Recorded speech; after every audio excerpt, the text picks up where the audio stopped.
We all know the feeling, that persistent whisper telling us a new job, a different partner, a healthier body, or more money will finally make us whole, bring us peace. We rearrange the furniture of our lives, convinced that if only the circumstances were perfect, then we would be perfect. This yearning for an outward fix to an inward void is a fundamental human experience. A quiet ache beneath the surface of our busy, distracted days. It's a subtle unease, a nagging sense that something essential is missing, that our true potential remains locked away, waiting for a key we can't seem to find in the visible world. But this ceaseless striving, this endless cycle of seeking completion outside ourselves, often leaves us feeling more fractured, more adrift. We invest our hopes, our energy, even our identity into these external pursuits, only to find the core emptiness remains, sometimes growing larger. The world promises fulfillment through acquisition, achievement, and comparison. Yet, a deeper part of us senses a different truth, that the real work lies elsewhere, unseen, unheard, buried beneath the clamor of modern existence. A profound unease settles when we realize the external world cannot deliver what only an internal shift can provide. It's the silent scream of the soul, recognizing its own potential, yet trapped in a labyrinth of superficial solutions. It is into this very human crucible of longing and disillusionment that we must turn our gaze toward a forgotten path, a secret language etched into the bedrock of ancient wisdom, thorough meaning of alchemy, as revealed in the enigmatic verses of the Emerald. For centuries, this cryptic text has been misunderstood, its profound teachings twisted into a simplistic pursuit of physical gold. But the Emerald Tablet isn't a recipe for turning lead into precious metals. Instead, it's a profound alchemical blueprint for the transformation of the human soul itself, a map to self-mastery and spiritual evolution. It speaks not of external riches, but of an inner gold, forged in the furnace of self-awareness and conscious change. And this is where the abstract becomes profoundly personal. This is where the true subject, long hidden beneath layers of misconception, finally steps into the light. The Emerald Tablet, in its deepest sense, directly challenges our contemporary fixation on external solutions. It speaks to a yearning more prevalent now than perhaps ever before, the desire for genuine authenticity, deep purpose, and liberation from the anxieties and superficialities that define so much of modern life.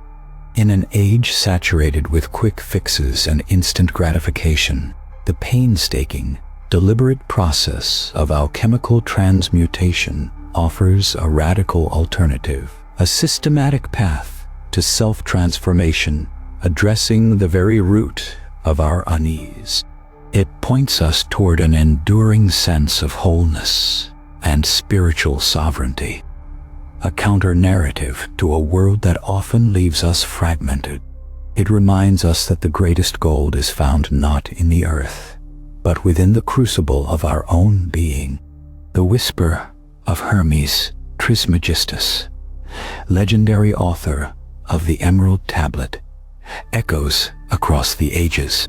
It calls us to remember a wisdom far older than written history, born from the very fabric of existence. To truly grasp the tablet's power, we must first release the superficial image of hooded figures, toiling over bubbling cauldrons, obsessed with material gain. This popular misconception, while evocative, profoundly misses the mark. For the true alchemists, those who understood the heart of the Hermetic tradition, engaged in a far more noble and dangerous pursuit, the purification and perfection of the human spirit. They sought not to make a physical gold, but to become gold, to transmute their leaden base selves into a radiant, illuminated state of being. This journey, often called the Great Work, is nothing less than the conscious evolution of the soul.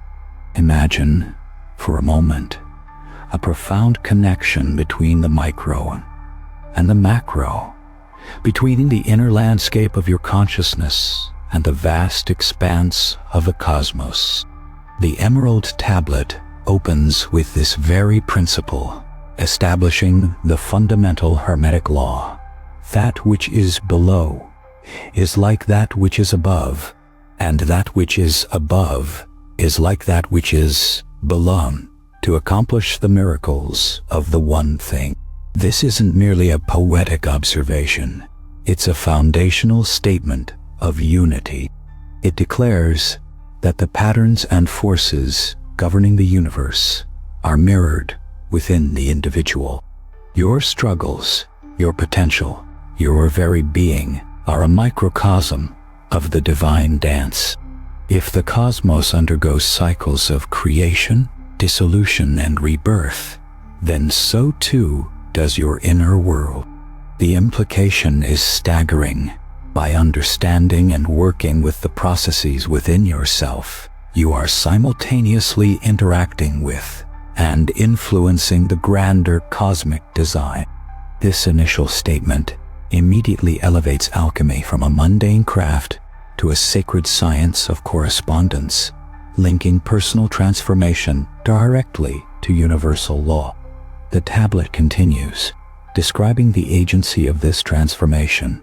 And as all things are from one, by the mediation of one, so all things have their birth from this one thing by adaptation. Here, the concept of a primordial unity, a singular source from which all creation springs, is underscored. This one thing is often understood as fundamental creative energy, divine intelligence, or the prima materia, the undifferentiated raw material of existence itself. For the spiritual alchemist, this one thing is also the undifferentiated potential within their own consciousness, the latent divinity waiting to be awakened. The mediation of one points to the principle that this transformation isn't chaotic, but guided by an intrinsic order, a cosmic will. And adaptation speaks to the intentionality required, the conscious effort to align one's inner processes with these universal principles. It's an active participation, a deliberate shaping of one's being according to the divine pattern. This challenges the passive acceptance of fate, replacing it with a call to conscious co-creation. Then comes the striking image. The sun is its father, the moon its mother. The wind hath carried it in its belly. The earth is its nurse. These are not literal celestial bodies or weather phenomena in the alchemical context, but profound symbolic representations of universal forces, archetypal energies crucial to spiritual evolution. The sun represents the active, conscious, masculine principle, the intellect, the will, the illuminating light of spirit. It's the force that ignites transformation, bringing awareness and intention to the prima materia. The moon, conversely, symbolizes the passive, receptive, feminine principle, the subconscious, the emotional body, intuition, and the watery depths of the soul. It's the container for the transformation, the dark, fertile ground where new life germinates.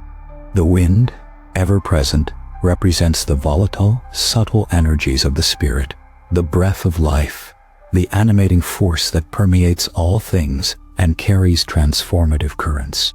It's the energetic mediator, the catalyst for change. And the earth, the nurse, is the physical body itself, the grounding reality, the vessel in which this profound inner work takes place. It's the crucible, the anchor that holds and nurtures the nascent spiritual gold.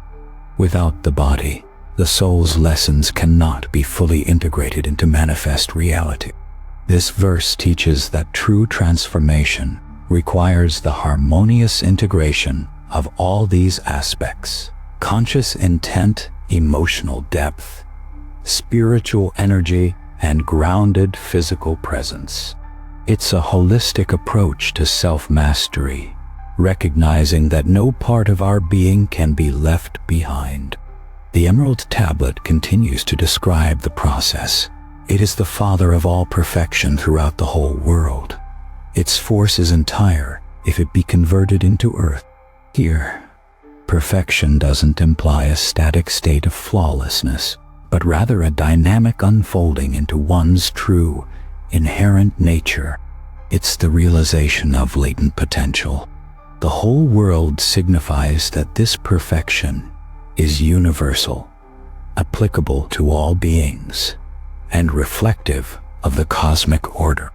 The phrase, "its force is entire, if it be converted into earth," is a crucial alchemical concept. It speaks to the necessity of grounding spiritual insights and subtle energies into concrete, manifest reality. It's not enough to simply have profound spiritual experiences. They must be integrated, embodied, and lived out in the physical world. This conversion into earth means bringing higher wisdom down into the practicalities of daily life, transforming one's actions, relationships, and material existence. Without this grounding, the force remains potent but unrealized, ethereal but unmanifest. This is where many spiritual seekers falter, chasing ephemeral experiences without anchoring them in the earth of their being. The alchemist understands that the great work isn't complete until the spirit permeates and elevates the material. The next verse holds immense psychological significance. "Separate thou the earth from the fire, the subtle from the gross, sweetly, with great industry. It ascends from the earth to the heaven, and again descends to the earth, and receives the force of things superior and inferior." This is the core of alchemical separation, a metaphor for the psychological process of discernment and purification. To separate the earth from the fire means to distinguish between the superficial and the essential, the transient and the eternal, the egoic impulses and the true self. To separate the subtle from the gross implies the conscious disentanglement of higher thoughts and aspirations from lower instincts and conditioning. This must be done sweetly, with great industry, not with violent suppression or self-judgment, but with gentle persistence, patient observation, and unwavering dedication. It's a process of refinement, stripping away layers of illusion and attachment.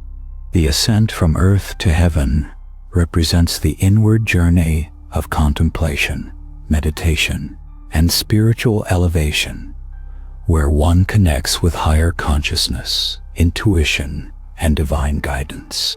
The subsequent descent again to the earth signifies the return to ordinary consciousness, bringing these transcendent insights back into daily life, integrating them into one's actions and character. This cyclical movement allows the alchemist to receive and synthesize the force of things superior and inferior, harmonizing spirit and matter, consciousness and unconsciousness, the divine and the human. It is truly the dance of integration, making the sacred profane and the profane sacred. By this means thou shalt have the glory of the whole world. Therefore, all obscurity shall fly from thee. This verse describes the outcome of successful transmutation. The glory of the whole world is not worldly fame or material wealth, but the inner radiance and profound wisdom that comes from achieving wholeness, from unifying the disparate elements of one's being. It's a state of clarity, authenticity, and inner peace. When this inner glory is attained, all obscurity shall fly from thee. This means that confusion, ignorance, illusion, and the shadows of the unconscious are dispelled. The alchemist becomes lucid, discerning, seeing reality for what it is, both within and without. This is the illumination that accompanies self-mastery, a state where the veils of Maya are lifted, and one operates from a place of genuine understanding and spiritual power. It's a liberation from the psychological chains that bind most of humanity. The tablet then speaks of the operative power. Its force is above all force, for it vanquishes every subtle thing and penetrates every solid thing. This describes the transformative power of the unified self, the person who has undergone the great work. This inner force, the awakened spiritual will, is supreme because it operates at the fundamental level of reality, influencing both the subtle realms of thought and emotion, and the gross, solid reality of the physical world. It vanquishes every subtle thing by bringing unconscious patterns, hidden fears, and limiting beliefs to conscious awareness, thereby dissolving their power. It penetrates every solid thing by allowing the individual to deeply understand and influence the material world, not through brute force, but through alignment with universal principles. This isn't magic in the sense of bending reality to egoic whims, but rather the profound capacity to align one's will with the divine will, leading to what often appears as effortless manifestation or uncanny intuition. It's the ability to perceive and work with the underlying patterns of creation. Text culminates with a reaffirmation of the initial principle and a final declaration. So was the world created. From this are and do come marvelous adaptations whereof the means are here. Hence I am called Hermes Trismegistus. The tablet asserts that the very creation of the cosmos followed these alchemical principles: a separation, purification, and integration of fundamental forces. The marvelous adaptations are the myriad forms and phenomena of existence, all stemming from this singular process. The means are here is a direct statement. The entire method for spiritual evolution is contained within these verses. Hermes Trismegistus, meaning thrice great Hermes, declares his title, signifying his mastery over the three realms of existence: the divine, the natural, and the human. Alternatively, it refers to the three great sciences of alchemy, astrology, and theurgy. His final statement confirms that the entire process, initiated by conscious will and spiritual light, the sun, has been brought to its ultimate fruition, culminating in the creation of the philosopher's stone, the symbol of ultimate transformation. And so, when we speak of the Emerald Tablet's true secret, alchemy as spiritual evolution, not gold, we are speaking of a sophisticated system of self-mastery, a profound psychological and spiritual science veiled in the symbolic language of metals and chemical processes. It's a roadmap for individuation, for integrating the fragmented aspects of the self into a coherent, radiant whole. This forgotten concept, this ancient wisdom, offers a stark contrast to the quick-fix mentality of our modern world. We are constantly barraged by messages telling us to look outside ourselves for happiness, validation, or worth. Social media, consumer culture, even many spiritual movements often reinforce the idea that salvation lies in external achievement, in accumulating more, or in projecting a perfected image. But the quiet voice of the Emerald Tablet reminds us that the true work is internal, arduous, and deeply personal. It demands patience, introspection, and a willingness to confront the lead of our own shadow self. The relevance of this ancient text, therefore, is profound in our current era. We live in a time of unprecedented external connectivity, yet often profound internal disconnection. Anxiety, depression, and a pervasive sense of meaninglessness plague many, despite lives of material comfort. Why? Because the modern world, for all its advancements, has largely abandoned the wisdom of inner alchemy. We are taught to be consumers, not creators, of our inner reality. We are encouraged to react to external stimuli, rather than to cultivate an unshakable inner core. The collective belief that happiness is an external commodity, purchased or achieved, creates consequences often mistaken for fate. People feel perpetually incomplete, endlessly striving, never truly arriving. This isn't fate. It's the predictable outcome of neglecting the inner great work. The constant search for the external philosopher's stone, the perfect partner, the ideal career, the endless vacation, leaves us empty precisely because the stone is within. Consider the prevalence of self-help literature, mindfulness practices, and therapeutic modalities today. These are, in essence, modern attempts to address the same inner unease that alchemy sought to cure thousands of years ago. People are unconsciously moving toward the principles of the Emerald Tablet, even if they don't use the language of Hermes. When someone seeks to understand their subconscious motivations, to heal past traumas, to integrate their shadow, to find their authentic voice, they are, in a very real sense, engaging in a form of psychological alchemy. They are separating the subtle from the gross, ascending to a higher understanding, and then descending back into their lives to integrate that wisdom. They are acknowledging that the gold of fulfillment must be forged within. The Emerald Tablet offers a framework, a structure, a time-tested methodology for these contemporary quests. It validates the instinct that our deepest transformations happen not through acquiring more, but through becoming more. The stages of the alchemical great work, the nigredo, blackening, walbedo, whitening, citronitases, yellowing, and rubedo, reddening, are not just theoretical steps. They are profound. The nigredo, or blackening, is the initial stage, often characterized by decomposition, putrefaction, and a confronting of the shadow. Psychologically, this corresponds to a period of disillusionment, crisis, or deep introspection. It's when we face our unconscious material, our fears, our traumas, our limiting beliefs.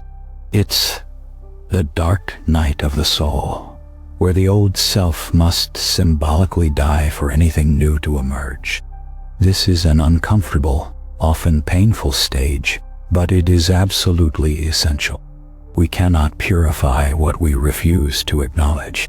In our modern context, this might look like a breakdown, a period of profound grief, a questioning of all one holds dear, or the painful realization that one's life isn't aligned with their true purpose. It's the dissolution of the leaden, unexamined self. Following the nigredo comes the walbedo, or whitening. This stage is about purification, cleansing, and the washing away of impurities. After the confrontation with the shadow, there's a period of clarification. Psychologically, This involves coming to terms with the unconscious material, processing emotions, and developing a clearer sense of self, free from debilitating projections and attachments. It's a return to innocence, but a conscious innocence, not the naivety of before. It's the emerging light, the silver stage of the soul, where one begins to differentiate between their true essence and the conditioning they have absorbed. This is where discernment grows, where one starts to see patterns, and where a new, more integrated self begins to take shape. It's a feeling of lightness, of being washed clean, of finding internal peace amidst external chaos. The Trinitas, or yellowing, historically stood for the solar stage, the dawning of gold, the infusion of light and consciousness. In many later alchemical traditions, it was absorbed into the Bedo, but its essence remains powerful. Psychologically, it represents the infusion of conscious awareness, insight, and rational understanding into the previously purified self. It's the moment of recognition, where patterns become clear, where wisdom from past experiences is integrated, and where one begins to operate with greater clarity and intention. It's the golden hour of realization, where the fruits of introspection begin to manifest as concrete wisdom and understanding. Finally, the Yerubido, or reddening, is the ultimate stage, the achievement of the philosopher's stone, the spiritual goal. It represents the union of opposites, the sacred marriage, kokonyonksha, of the conscious and unconscious, the masculine and feminine, spirit and matter. It's the integration of all aspects of the self into a unified, perfected whole. Psychologically, this is self-actualization, enlightenment, or total individuation. It's a state of profound inner harmony, authenticity, and spiritual power, where the individual becomes a vessel for divine will, living in alignment with their highest purpose. This isn't an end point, but a new beginning, a state of being from which one can create and influence the world with profound wisdom and compassion. The internal and external are no longer in conflict. They are harmonized. What is truly happening beneath the idea of the Emerald Tablet's true secret? Alchemy as spiritual evolution, not gold, is the reemergence of an ancient imperative for self-transformation. It feels strangely relevant now, because we, as a collective, are experiencing a profound inigredo, a dark night where old structures, old beliefs, and old ways of being are dissolving. The anxiety, societal unrest, and existential malaise are symptoms of a world undergoing massive alchemical decomposition. And in the midst of this blackening, there's a growing, often unconscious, yearning for the albedo, for purification, for clarity, for a new way forward. People are tired of the external chase. They sense, even if they cannot articulate it, that the answer lies within. This is why the Hermetic tradition, and specifically the profound wisdom encoded in the Emerald Tablet, speaks to us across millennia. It provides not just vague spiritual platitudes, but a systematic, disciplined approach to navigating the inner landscape.